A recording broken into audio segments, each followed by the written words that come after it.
Welcome to Amazing Kitchen. Today we'll be making Chinese roast pork. This one is nice and crispy and tasty. Something that you usually can only find at restaurants or specialty barbecue shops. But I'll be showing you how to make it right here at home, fail-proof method. Alright, so let's get started. I hope you enjoy it.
roast pork has completed.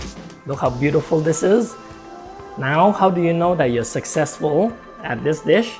Is to give it a try. Now, when you bite into this, you must hear a nice crunch. So let's see if we succeeded.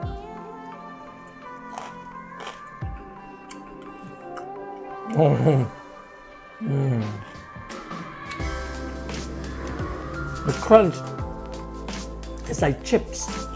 Wow, beautiful. So what we have here is honey, mustard, and sugar. You can dip this in any one that you prefer, but if you like it sweet, try the honey. Very nice.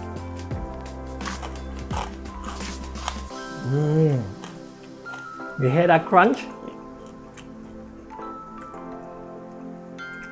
Okay, thanks for tuning in. Now remember to subscribe if you haven't yet, and if you have, make sure you hit the bell button so that you can be notified the next time we upload a new video. Hope you enjoyed this one. Until next time, bye.